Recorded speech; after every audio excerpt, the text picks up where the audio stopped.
Ya, Ustaz. Bismillahirrahmanirrahim. Alhamdulillah wassalatu wassalamu ala Rasulillah wa ala alihi wa sahbihi wa wala.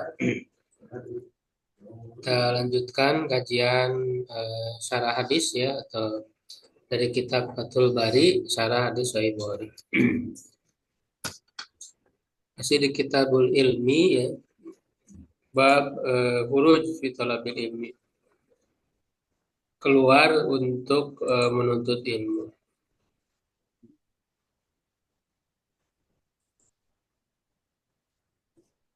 PDF-nya halaman 229 di baris paling akhir. Ya, wa Kedua, min huna ya, kata wa min huna. Wa min huna. Yang mana ya? Kacanya ya. Kenapa? Kata wa min huna, Pak.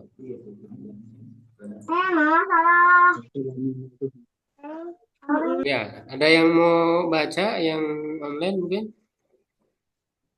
Entar Ustaz belum ketemu kata bagaimana yang yang paling bawah ya, Ustaz. Ada gimana nih? Ya ini wa min huna. Wa 229 Ustaznya. 229 gitu. Qauluhu babu buku. 229. Bukan Ustaz. Ustaz, bukan itu Ustaz. Qauluhu babu huruf si, bukan huruf. Wa min huna. Wa min huna. Kalau ketemu kan. Wa min huna.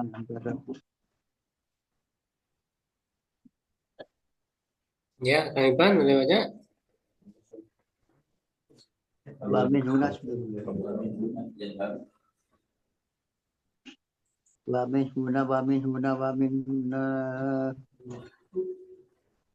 Apa gitu? Belum ketemu Ustaz eh. Wa min huna yang mana ya? Baris keberapa Ustaznya? Aduh, Baris terakhir. baris terakhir. Di bawah.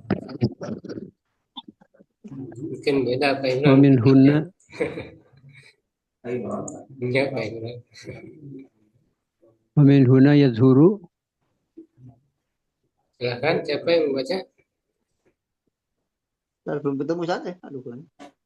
anadat Ya, wa min hunna yazhuru Iyan nih syufufu Pak Iyan. Yazharu syufufu yazharu syufufu ilmahu ilmihi ya, menurut pilih. syufufu ilmihi wa daqati Mana ini? Atau nazaruhu syufufu berarti. Oh, wa min huna ini ya. wa daqatu Wadiqatu nazaruhu nazarihi. wa hasuna nazarihi wa diqatu Jangan nazarihi dibaca fi'il kan. Atopnya ke isim, berarti dibaca Nazarihi. isim lagi. nazarihi itu Wa husnu berarti.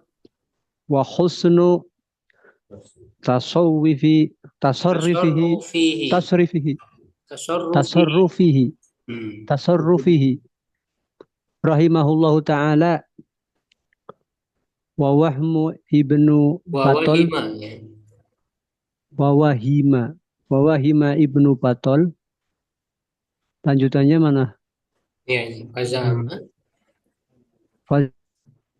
Za'ama anna al-hadisa alladhi rahila fihi Jabir ila Abdullah bin Unais huwa hadisun as-sitru 'ala al-muslim. Sitri. Hadisul as-sitri 'ala al-muslim. Wa huwa intiqalu min hadisin ila hadisin. Fa inna ar-rahila fi hadisis sitri huwa Abu Ayyub al-Ansari fihi ila Uqbati bin Amir al-Jahni akhrajahu Ahmad bisanadi munqatiin akhrajahu Tabrani min hadisin Muslimat ibni Maslamah. Mukhallidin qala atani Jabir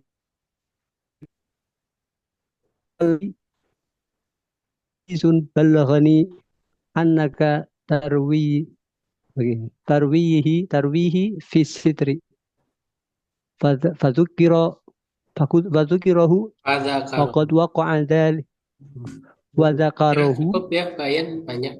ya. Ya, jadi kata Ibnu Hajar Asqalani rahimahullah, wa min huna, dan dari sini yadharu, nampaklah. Ini masih mengomentari yang sebelumnya ya. Bismillahirrahmanirrahim. Apa namanya? Yaitu Imam Bukhari ya, ini mengomentari Imam Bukhari. Dan ini sudah kita bahas di pembahasan sebelumnya ya, di pertemuan sebelumnya, bahwa Imam Bukhari tentu dalam hal akidah itu sangat berpegang kepada akidah salaf ya, Ahlussunnah ya, Asy'ariyah.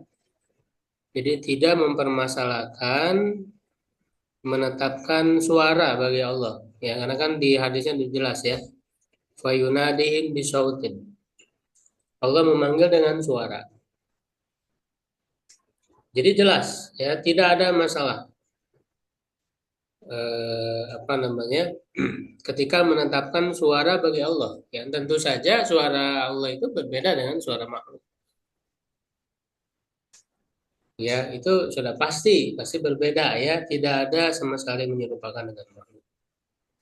Nah, munculnya kerancuan dianggap bermasalah ya ketika ditetapkan suara bagi Allah itu kan belakangan ketika berkembang ilmu kalam ya, ketika muncul pengaruh filsafat Yunani masuk, sehingga kemudian nanti apa namanya dibentuklah ilmu kalam, muncul kelompok-kelompok yang menyimpang ya, ada Mu'tazilah, Jahmiyah.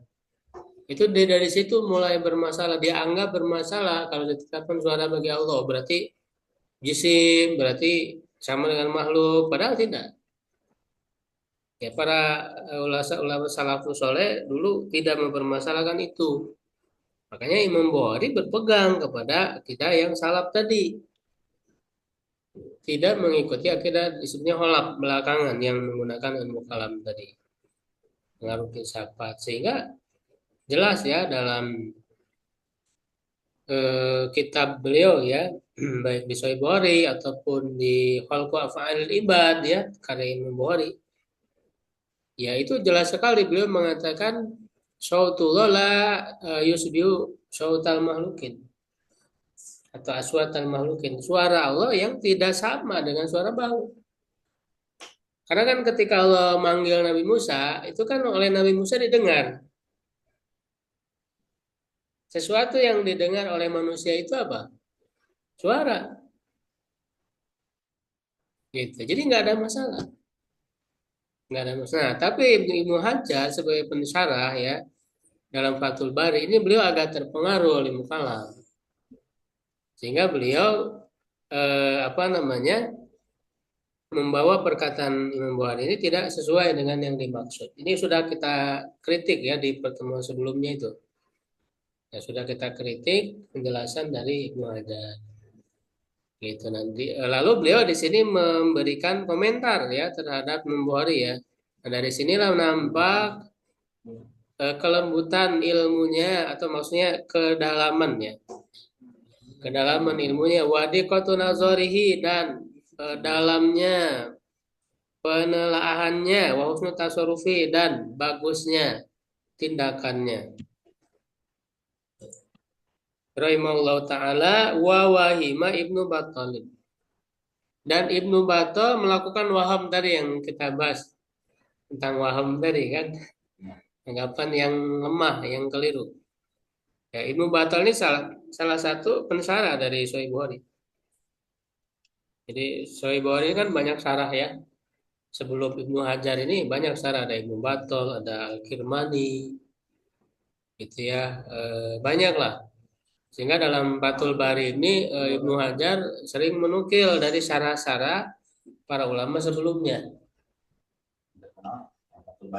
Fathul Bari yang terkenal memang ke apa namanya keilmuan khususnya dalam ilmu hadis. Ibnu Hajar kan kuat. Dan juga ya bagusnya mengumpulkan dari syarah-syarah sebelumnya. Ya, makanya sering menukil dari syarah-syarah sebelumnya. Fazama anal hadis ala dirahi lafi Jabirun ila Abdullah bin Unaisin.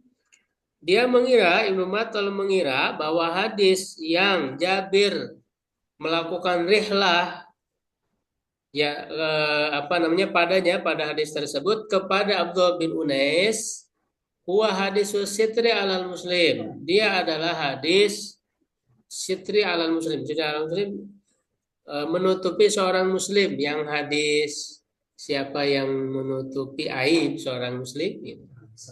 Ya, man satara musliman. Ya, sitri alal muslim itu maksudnya hadis itu. Man satara musliman kan. Satarallahu ya kan yaumul qiyamah. Itu namanya disebutnya hadis sitri alal muslim. Menutupi aib seorang muslim. Wa huwa intiqalun min hadisin ila hadis. Dia adalah perpindahan dari satu hadis ke hadis yang lain. Fa inna rahila fi hadis sitri wa Abu Ayyub al-Ansari. Nah, yang melakukan rihlah dalam hadis atau dalam mencari hadis tentang menutupi aib seorang muslim tadi itu adalah Abu Ayyub al-Ansari, bukan Jabir bin Abdullah. Jadi di sini ada ikhtilat ya, ada campur baur ya oleh dalam pemahaman Ibnu Battal tadi. Yaitu Abu Ayyub al-Ansari dia rihlah ya untuk mencari hadis tersebut kepada Uqbah bin Amir al-Juhani. Ya akhrajahu Ahmad dikeluarkan oleh Imam Ahmad bisanadin munqati dengan sanad yang terputus. Wa akhrajahu Tabarani dan Tabari mengeluarkannya min hadis Maslamah bin Mikhlad. Qala dia berkata atani Jabirun ya telah datang kepadaku Jabir. Faqala li dia berkata kepadaku hadisun balagoni annaka tarwihi fi sutri. Ada satu hadis yang telah sampai kepadaku bahwa engkau meriwayatkannya tentang sitri tadi ya. Pada karu lalu dia menyebutkannya. Faqad waqa'a dzalika li ghairi man dzakarahu. Dan hal itu dan sungguh terdapat hal itu pada selain yang ia sebutkan. Ya, pada selain yang ia sebutkan. Farwa Abu Daud min tariqi Abdullah bin Buraidah. Ya, Abu Dawud meriwayatkan dari jalur Abdullah bin Buraidah anna rajulan minas sahabah bahwa seorang lelaki dari sahabat rahila ila Fadalah ya bin Ubaid wa huwa bi Misr. Dia di Mesir fi hadisin dalam satu hadis. Ini sebetulnya kan yang dibahas bukan isi hadisnya ya. Bukan matan hadis karena ini kan judulnya apa? Tentang rila. Rilanya itu kan hurufnya. Jadi yang dibahas bukan matan tapi melihat bahwa para sahabat itu sendiri ya mereka melakukan perjalanan untuk bahkan mencari satu hadis. Ya, perjalanan yang jauh dari Madinah ke Syam gitu ya. Dan ke tempat-tempat yang lainnya. Ini dari kalangan sahabat sendiri sudah banyak yang mencontohkan. Ya, kemudian nanti dilanjutkan di zaman tabi'in dan seterusnya. Para ulama seperti itu tradisinya. Sampai kan Al-Khatib Al-Baghdadi menulis secara khusus kitab Ar-Rihlah fi Thalabil Hadis. Ya, rihlah perjalanan untuk mencari hadis. Khatib Al-Baghdadi. Ya, beliau juga ahli hadis ya. Banyak sekali kitab-kitab beliau berkenaan dengan ilmu hadis. Khatib Al-Baghdadi itu. Nah, kemudian Waro al-Khatib, nah ini tadi yang saya sebut Khatib Al-Baghdadi tadi. Khatib Al-Baghdadi beliau seorang hafid ya. An Abdillah an Ubaidillah bin Adi, kalau dia berkata balagoni hadis inda Ali.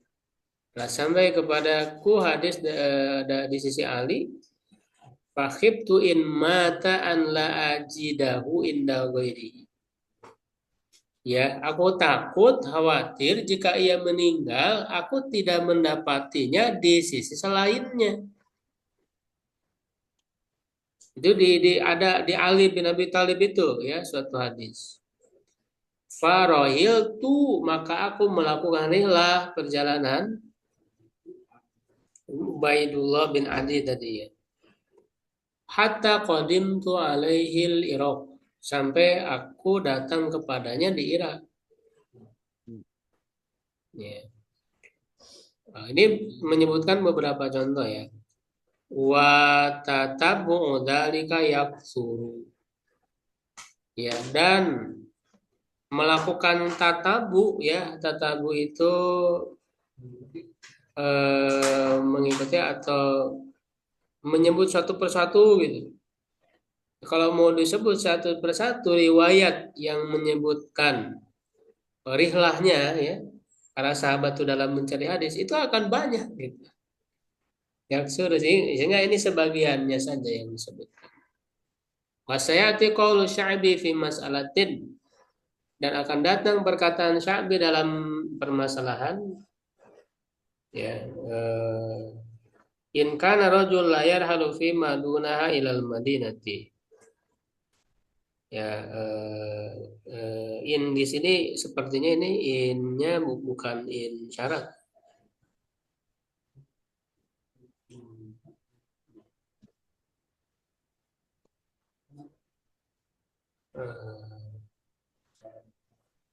Tapi ada jawabnya ya fi madunaha ilal madinah. Jadi seorang laki-laki itu in kana rajul la yarhalu fi madunaha, bisa juga dia itu muhafafah minasakila sih kayaknya. Jadi in itu asalnya innahu gitu.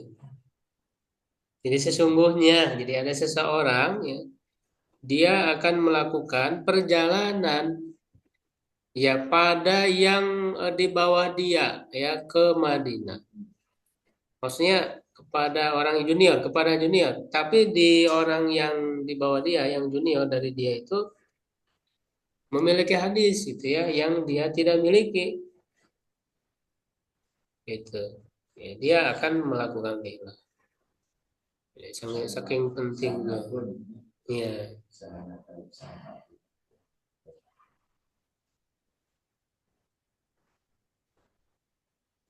Warwa Malik an Yahya bin Sa'id an Sa'id bin Musayyib qala in kuntu la arhalul ayyam wal layali fi talabil hadisil wahid. Kata Sa'id bin Musayyib ini seorang tabi'in ya yang terkenal. Sesungguhnya ya di sini bisa dia menunjukkan taukid ya. Jadi benar-benar aku akan melakukan rihlah berhari-hari dan bermalam-malam. Ayam mulai dalam mencari satu hadis. Ya, dalam mencari satu hadis siap untuk melewati waktu yang lama. Ya, berhari-hari. Wasayatina wadzalika an ghairi, dan akan datang yang semacam itu dari yang lainnya. Wa fi hadis Jabirin, dan dalam hadis Jabir itu dalilun ala talabi ulubil isnad. Ada dalil untuk mencari sanad yang tinggi. Makanya ini juga nanti menjadi tradisi ya para perawi hadis, para ulama. Dia sebenarnya sudah mendengar gitu ya dari yang lain hadis tersebut. Ya, tapi diketahui ada yang sanadnya lebih tinggi gitu. Ya, artinya orang-orang yang meriwayatkan untuk dia itu, dia juga mendengar dari orang itu gitu. Nah, dia ingin langsung gitu, ingin langsung mendengar dari orang tersebut. Maka walaupun jauh dijunjung, dihampiri gitu ya, ditemui ya. Itu namanya Ali itu, sanad Ali itu artinya lebih ya lebih tinggi. lebih dekat ke Rasulnya gitu. Ya, lebih dekat ke Rasulnya. Sanad yang ahli. Li'annahu balaghul hadisu an Abdullah bin Unais. Karena telah sampai kepadanya hadis dari Abdullah bin Unais falam yaknahu. Jadi sudah sampai ke Jabir bin Abdullah, berarti sampai dari orang lain. Sampai dari orang lain, ya dari Abdullah bin Unais. Nah, Jabir nggak puas, falam yaknahu, dia tidak puas dengan itu. Belum yakna. Karena ada kata karena yang nahu qanaah. Karena itu Qanaah. menerima saja gitu, apa adanya. Tidak, dia tidak Menerima, qanaah dalam hal ini. puas. Nggak kurang bagus qanaah dalam seperti ini. Justru ingin langsung menemui ya kepada Abdullah bin Unais karena dia masih ada, masih hidup. Ya kan? Ada. Hatta rahila fa'akhadahu anhu bila wasitatin.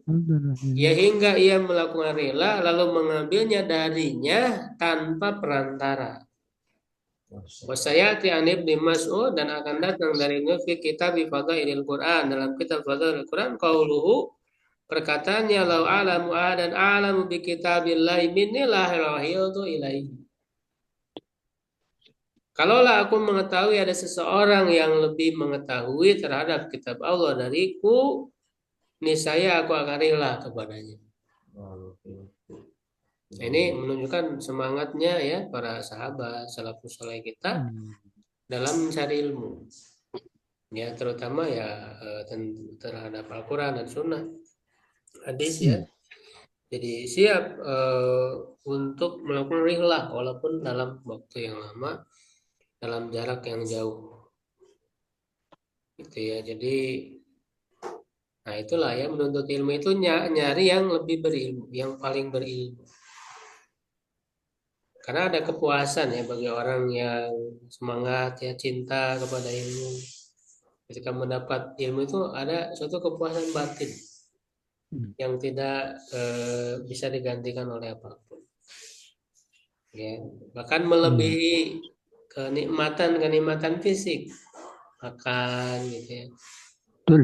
Sebagainya ya. Ini kenikmatan batin yang luar biasa. Makanya ya kita bersyukur kalau diberikan kecintaan kepada ilmu. Ya, jadi ketika mendapat Dari Tegal ke Cisarua.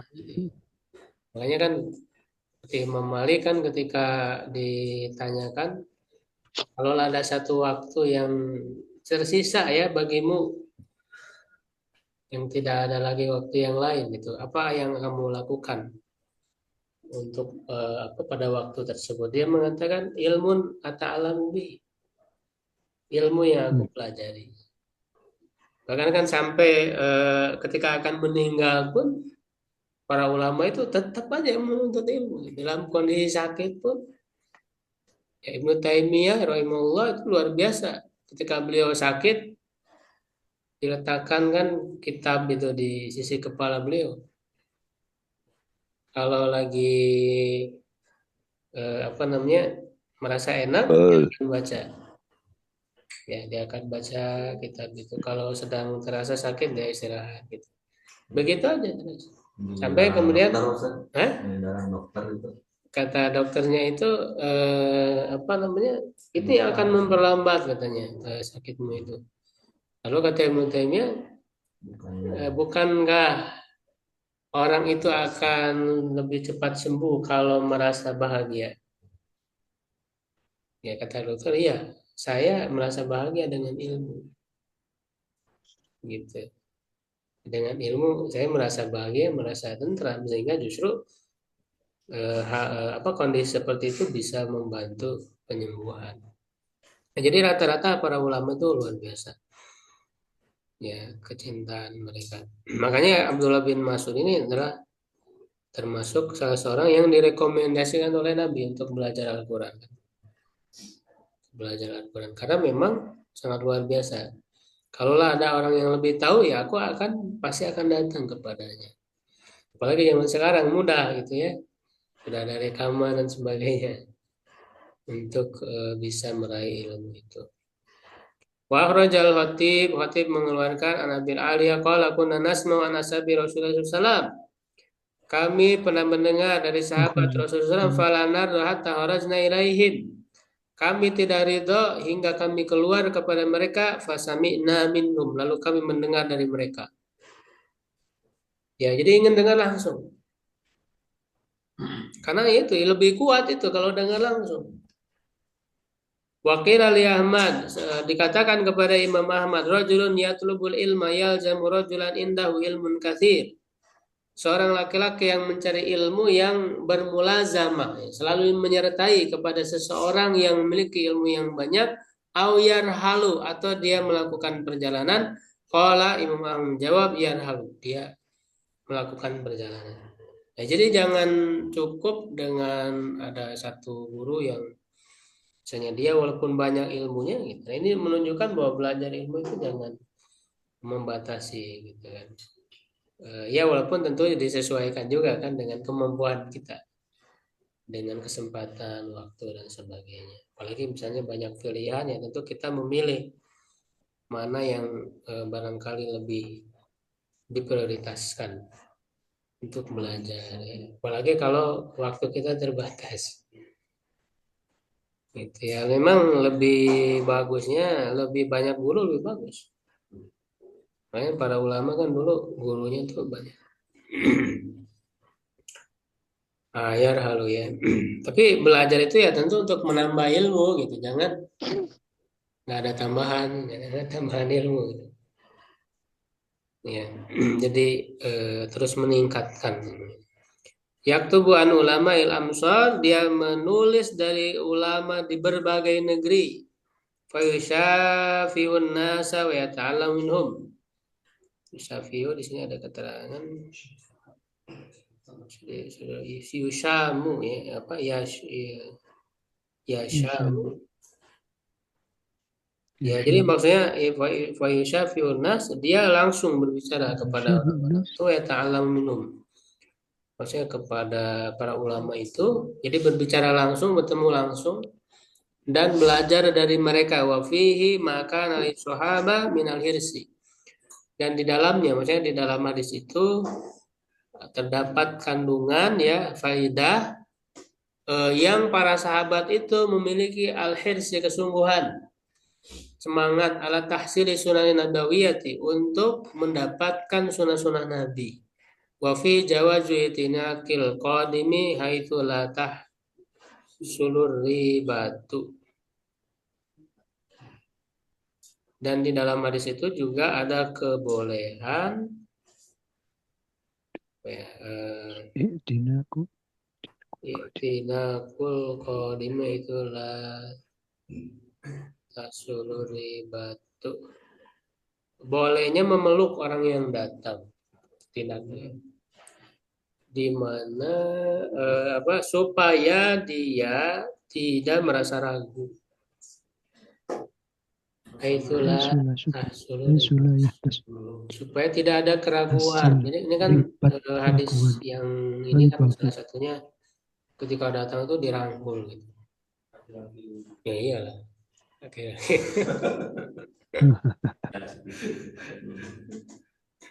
Supaya tidak ragu-ragu orang yang datang mau belajar itu. Jadi kalau bahasa kita untuk disasaha gitu. Jadi disambut, ya disambut, dilayani. Gitu. Baik, sudah 9:30 ya, sampai situ dulu. Kalau ada yang ditanyakan, gitu.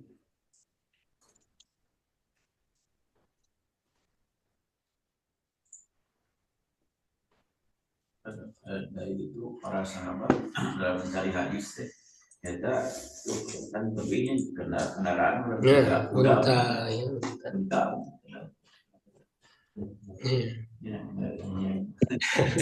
Kalau sekarang udah enak pakai motor. Dulu berbulan-bulan itu. Tapi lebih lagi ada buku tak. Perbekalannya. Tempat tidur juga bisa. Dialektika ulamanya di zaman modern kalau masih kan Surabaya walaupun tentang analisis kita bersama ya tentang Sahih Bukhari itu. Sahih Bukhari itu kan mengelilingi dunia dalam mencari hadis itu. Ya kan dia anu ngomong istimbat dina anu nyarah melalui hanya yang kesimpulannya jika ibu hajar kan jadinya ada dari karena jika ada kalau pada kali itu kalau kayaknya Oh iya, itu kalau ya contoh abdi baca buku Firqoh anu penjawasnya kan dia itu kalau katanya penjelasan al-Albani dia misalnya kan dia sampai mungkin visi itu supaya jam punya kan ayo rasa hibur akhir mah harus jadi kan udah terlalu berlebihannya kan kali dalam ahli hadisnya ya ada yang berlebihan ada ya tapi kembali ke alam saya memahami kisah bernya perkawinan ilmu filsafat jeung itu kan ke ulama itu diislamkan karena memang peradaban baru itu kan zaman-zaman eta. Misalkan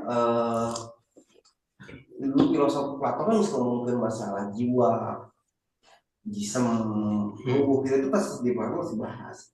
Karena berkembang kita taku kan jelasnya itu ketahui dana taku mutakalim itu Islam tuh nggak mungkin debatable ya. Nah, maka peradaban itu muncul tingginya Islam dari karena kayak musinanya kan beliau di Minang tidak dipisahkan ke ekstraterian lihat manusia jiwa sehingga yang rumah di semuanya jenis ayam masuk jiwa eta gitu karena walaupun nanti cara betul tapi kan kantor ngawas ianya jeung sadar kula tentang kita pasti ke mempengaruhi mempengaruhi mah kan akal dibahas nafsu dibahas terus semua tapi kan dari itu kan kayak epistemologi jangan banget aja kan ontologi epistemologi dibahas ulama nya keren apa heula terus dibahas ya karena kan nonton bahwa akar pemikirannya kan tidinya heula saya ngabahas Plato gitu memang yang meninggal konsep aja kan jam itu memahami kan walaupun posisi Islam tapi juga dunia Arab ini kan ya jadi hadana tinggi kan jika ayeuna di Dubai Emirat kan glamorna mesti tingkat ngeri lah emang gitu kan gitu kan kalau jika luka bukan luka yang paling cuma luka butuh makanan semuanya jiwa jadi semuanya butuh saya orang arti kajian kami sampai dunia walaupun memang pendekatan ada gini ya ngomongnya pakai bahasa Indonesia katanya nggak ngerti iya ya itu justru abimah pas saya sendiri memahami ilmu kalamnya kadang suatu saat mah penting ya betul. Jadi begini ya memang ada usaha yang islamisasi kita akui itu adalah suatu hal yang bagus dari segi niat kemudian dari segi usaha gitu ya untuk bagaimana mengislamkan ya islamisasi dari ilmu-ilmu yang dari luar Islam tapi tentu juga kalau saya gitu ya melihat mempelajari usaha itu tetap saja tidak maksimal. Ya ada sisi-sisi yang masih kurang. Ada sisi-sisi yang masih perlu dikritisi. Ya kan? Karena memang usaha manusia kan tidak ada yang sempurna. Ya kan? Tidak usaha manusia tidak ada yang pasti ada kekurangan-kekurangan.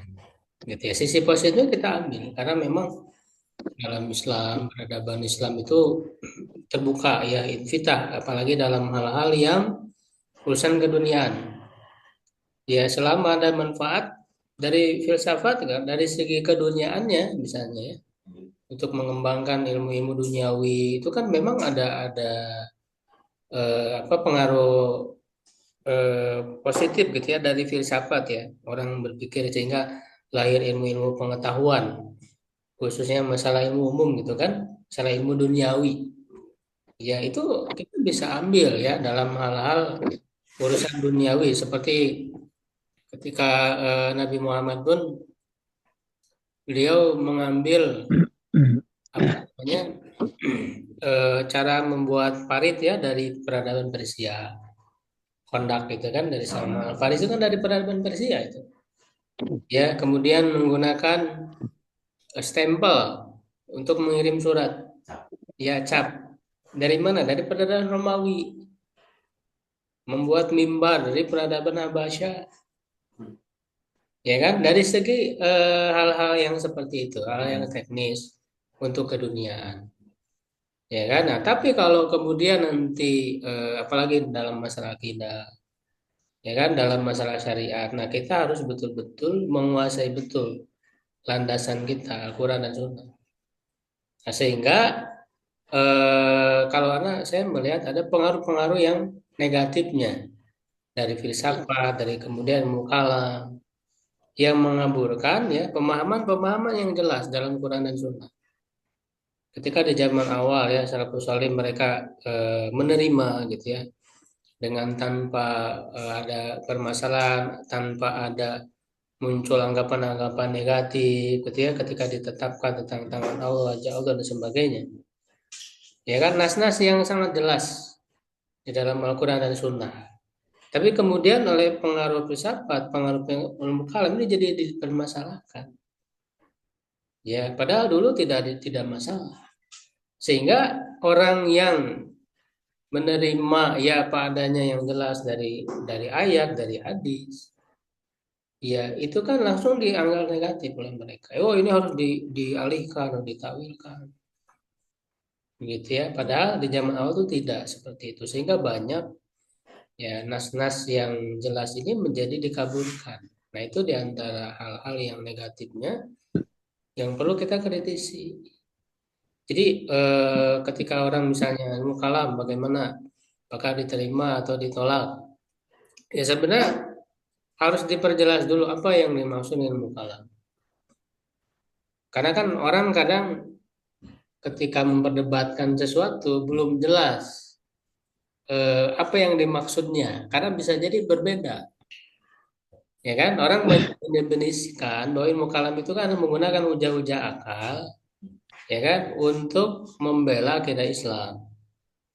Kalau dalam makna seperti itu secara umum, kita tidak menolak. Karena dibutuhkan hujah-hujah akal untuk membela. Tapi kenyataan yang jadi kenyataannya yang digunakan oleh para ahli kalam ya, balik ahli kalam itu kan yang awalnya yang jelas-jelas menyimpang, Mu'tazilah, Jahmiyah, itu kan ahli kalam. Yang kemudian nanti diikuti oleh orang-orang yang berafiliasi kepada Ahlussunnah, Syariah, Asy'ariyah, Maturidiyah, mereka berafiliasi kepada Ahlussunnah gitu ya, tetapi kemudian menggunakan ilmu kalam itu.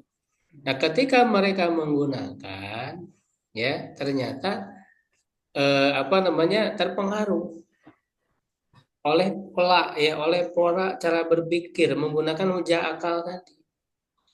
Jadi yang kita tolak ini seperti sudah banyak dijelaskan ya oleh para ulama yang mereka berpegang teguh ya kepada akidah yang benar-benar murni gitu ya dari akidah salafus saleh Ahlussunnah, seperti misalnya oleh Al-Khattabi. Al-Khattabi itu awalnya beliau sangat terpengaruh dengan ilmu kalam, tapi kemudian bertobat, rujuk sampai menulis menulis kitab Al-Intisar fi Ashabil Hadis. Di situ beliau sangat tegas mengatakan kita tidak menolak hujah akal. Yang kita tolak adalah hujah akal dengan cara mereka. Itu menggunakan istilah jisim, ya, jauhar, a'rad, lalu mau diterapkan ketika membahas sifat-sifat Allah. Itu kan itu diambilnya kan dari Aristoteles. Ketika membahas makulat, ilmu makulat itu membahas makhluk itu ada terdiri dari jisim, dari jauhar, dari a'rad. Nah itu mereka kan membahas makhluk. oleh para ahli kalam itu digunakan untuk dibatasi bahwa makhluk itu hanya khusus untuk makhluk, sehingga nanti imbasnya menolak sifat-sifat Allah. Ya, kalau Mu'tazilah Jahmiyah kan akhirnya mereka menolak semua sifat Allah. Nah, kalau kalangan ahli kalam belakangan mereka menolak sebagian karena pengaruh dari yang tadi itu, pengaruh dari konsep jauhar, arod, ya kan, jisim. Nah, ini dengan tegas seperti oleh Al-Khattabi dikatakan kami tidak menolak hujah akal, ya, tapi hujah akal yang selaras dengan nas. Ya, yang kita tolak adalah hujah akal yang menurut mereka yang harus dengan cara seperti itu, dengan cara landasan kepada jisim dan sebagainya, itu nggak perlu. Karena Quran sendiri gitu ya, ayat-ayat Quran itu sudah memuat hujah-hujah akal. Al-Quran sendiri udah memuat. Nah, coba gali secara murni kita nggak terlalu butuh. Bahkan sebenarnya kalau mau dikaji banyak kelemahan-kelemahan hujah akal yang digunakan oleh filsafat Yunani tadi. Jadi kita nerima itu tidak hanya nerima begitu saja, tapi harus kritis. Ya, harus kritis terhadap yang diambil dari luar. Jadi banyak para ulama ya seperti tadi Al-Khattabi, kemudian Abu Mudhaffar As-Sam'ani misalnya, ya kan? Ini tentu sebelum Ibnu Taimiyah ya. Jadi orang kan selalu nyerangnya Ibnu Taimiyah, padahal banyak para ulama-ulama sebelum Ibnu Taimiyah yang melakukan bantahan-bantahan terhadap ilmu kalam tadi itu. Ibnu Qudamah misalnya, dia punya kitab Tahrimun Nazar fi Ilmil Kalam, haramnya melihat kepada ilmu kalam, gitu ya. Dan ulama-ulama sebelumnya, karena tadi yang dilihat negatif faktanya, bukan menolak hujah akal, bukan, tapi hujah yang seperti apa, ya kan? Yang tadi diperoleh dari filsafat Yunani tadi, ya kan, dari cara berpikir yang diwariskan oleh Aristoteles. Nah, kita harus kritis terhadap hal itu. Bahkan para ulama awal ya, lebih awal itu sendiri seperti Abdul Aziz Al-Kinani itu kan dia yang langsung melakukan perdebatan dengan kelompok Jahmiyah itu sampai dibukukan, ada kitabnya. Itu dibantah hujah-hujah Mu'tazilah. Itu kan ahli kalam tuh Mu'tazilah itu. Dibantah. Itu awal ulama awal. Lalu Imam Ahmad dalam kitab Arad al-Jahmiyah wa Zanadiqah di situ juga membantah cara berpikir logikanya orang-orang Jahmiyah Mu'tazilah, dibantah dengan apa? Dengan logika lagi. Yang membela sunnah itu, yang membela apa yang jelas disebut di dalam sunnah, di dalam Al-Quran dan sunnah. Jadi kita perlu membaca lebih luas lagi. Memang kalau kita cuman nerima dari orang yang kesannya itu hanya menyampaikan sebagai doktrin, ya, apalagi bermudah-mudahan gitu ya, memvonis dan sebagainya, itu memang kita tidak akan puas dengan seperti itu. Makanya kita perlu mempelajari secara lebih luas lagi. Secara lebih, saya juga mempelajari ya tentang misalnya bagaimana Al-Ghazali, Ar-Razi dan sebagainya, gitu ya. Tapi saya juga mempelajari mana kelemahan-kelemahan yang mereka miliki, dan itu sudah banyak bantahan-bantahan. Tinggal kita mengkomparasikan aja, gitu ya. Jadi ketika ada hujah akal yang seperti apa, lalu kemudian dibandingkan dengan hujah akal yang lain, mana yang lebih kuat. Nah, jadi para ulama itu sebetulnya banyak dari dulu, cuman kebanyakan orang tuh nggak tahu gitu. Kan orang-orang sekarang kan mudahnya ngambilnya yang simpel-simpel doang.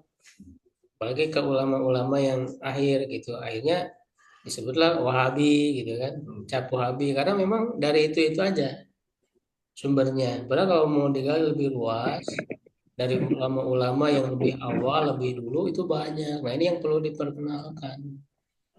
Jadi sebelum Ibnu Taimiyah itu banyak. Bahkan kalau kita mau baca ya karya-karya Ibnu Taimiyah itu sangat luas beliau. Keimamannya. Cuman kan banyak orang udah image-nya udah negatif duluan. padahal dia belum baca. Coba nih yang tidak suka atau ini kepada Ibnu Taimiyah, udah pernah belum baca kitab Ibnu Taimiyah? Coba kaji, paham gak isinya? Itu hujah-hujah ahli kalam seperti Ar-Razi ya dalam berbagai kitab ya, diantaranya dalam kitab Asasut Taqdis itu kan yang bisa dikatakan kitab yang paling inti itu dalam hujah-hujah ahli kalam.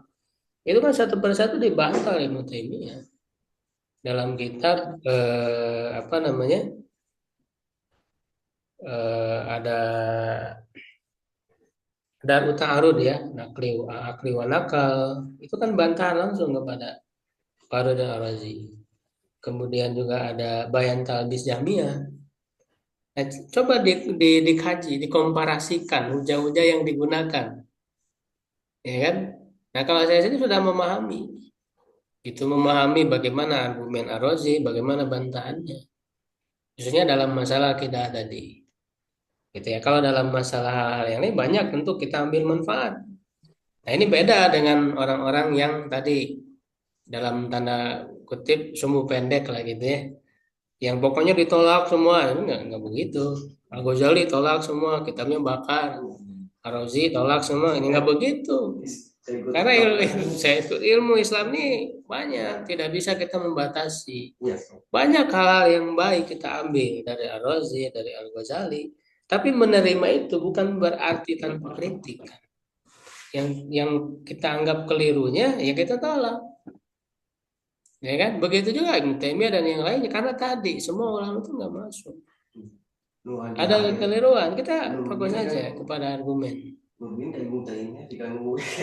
itu padahal dia benar udah mengkaji belum kitab Ibnu Taimiyah. Dia kan mengetahuinya hanya dari orang-orang yang gurunya yang memang tidak suka, dan banyaknya itu kan sentimen aja, ya kan, tidak membahas kepada bagaimana hujah-hujah secara mendalam, gitu. Banyaknya kan seperti itu, ya. Karena kalau anak pelajari aja dulu gitu, lebih luaskan gitu ya pemahaman kita. Ada memahami gitu kan di sisi mukalam gitu. Misalkan Imam Qurtubi gitu ya, bahwa kan kita kejadian-kejadian ya beberapa belakangnya gitu, orang belajar agama tapi misalkan dalam tanda petik melakukan penyimpangan seksual, kan? Di kasus taruhlah yang dikatakan misalnya ke belakang gitu. Kan kalau di tentang ilmu dipelajari kan, mana kebutuhan dasar di rumah, kebutuhan ruh itu dipelajari gitu kan, sehingga orang itu nafsunya di posisi terendah gitu, akal dominan, kemudian di tingkat tinggi gitu, itu sebagai santapan. Kan kita tidak dibahas kan, itu hal-hal yang bagus bisa kita ambil. Ya kita bagus, saya memahami hal itu. Dengan ketika saya belajar di Persis gitunya, kan hitam putihnya gitu. So ketika saya belajar di Jauhan Guna itu menyebabkan pertemuan bahan kontemplasi lah gitu, kontemplatif merenungi tentang di saya pribadi, sehingga bisa bagaimana saya memahami tentang posisi istri itu seperti apa, makannya seperti apa, kebutuhan syahwat seperti apa, ini sehingga ya kita memperhatikan ruh sebagai harusnya kita perhatikan lalu dominan dari kebutuhan jasa. Ya, iya betul. Selama itu benar bisa kita ambil, dan memang harus terus selalu dilandaskan kepada dalil ya, kepada Quran. Ada dasarnya, perlu ditarik istinbat ya, kesimpulan. Kita dibantu dengan penelitian langsung gitu ya, baik kepada manusia atau kepada alam gitu. Kan kondisi di kita itu kan sekarang kan dalam ilmunya kondisi syahwat kan gitu, sehingga orang akhirnya kan taruhlah beli untuk gacoan keluarga segini murah, bisa makan jajan gacoan 100.000 murah, tapi beli buku ini kan 50.000 mahal. Kan itu kan kebutuhannya, kan analogi Ustaz Arif lah gitunya, kondisi di kita ini pada yang baca rendah, berarti kondisi jadi kebutuhan perutnya di atas akal dan ruh gitu. Jadi itu kan bukan hanya, sebenarnya itu hanya disebut mau disebut ilmu kalam mau tidak, itu ada dalam Iya. Islam. Itu hanya penamaan aja sebetulnya. Ya kan? Itu kan hal seperti itu tentang masalah ruh gitu kan, tentang masalah akal, jasa. Itu kan apa namanya? Tidak hanya tadi yang mau disebut ilmu kalam, nggak harus disebut ilmu kalam, karena banyak juga ya, itu kan seperti dalam apa namanya, ilmu suluk gitu kan, ilmu akhlak, seperti Ibnu Qayyim kan dia murid Ibnu Taimiyah aja. Beliau ya bahkan banyak mengkritikkan pemikiran ahli kalam tadi itu, tapi beliau banyak membahas tentang masalah tadi, masalah nafs, masalah ruh, masalah akal ya, dalam kitab beliau bisa Madarijus Salikin. Hampir banyak sekali kitab-kitab beliau itu berkaitan dengan masalah jiwa. Itu jadi itu bukan khasnya tadi ya ahli kalam, itu enggak. Ya asal orang pelajar dari ayat-ayat itu kan, dari hadis, itu akan sama simpulannya gitu.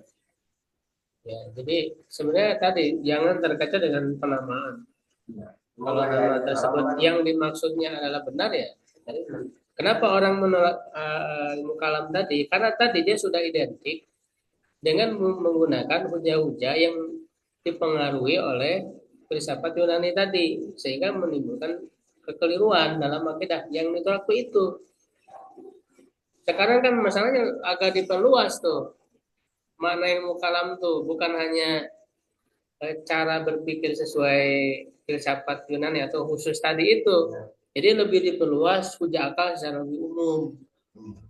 Sehingga perlu kita lihat kalau hujah akalnya tidak bertentangan dengan petunjuk-petunjuk yang jelas dari Quran dan Sunnah, ya bisa kita terima.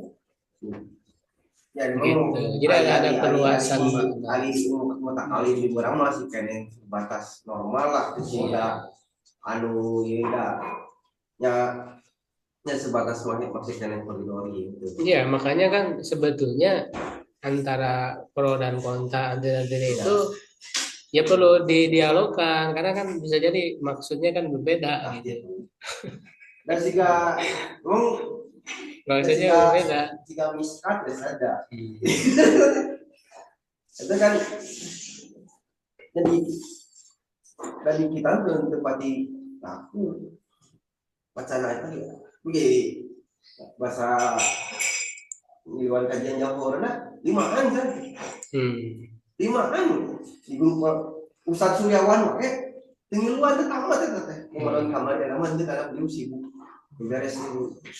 Saja Ustadz Suryawan itu selama soal inten kena abdi di setiap seminggu itu 2 kali kemarin. Ya, syukur.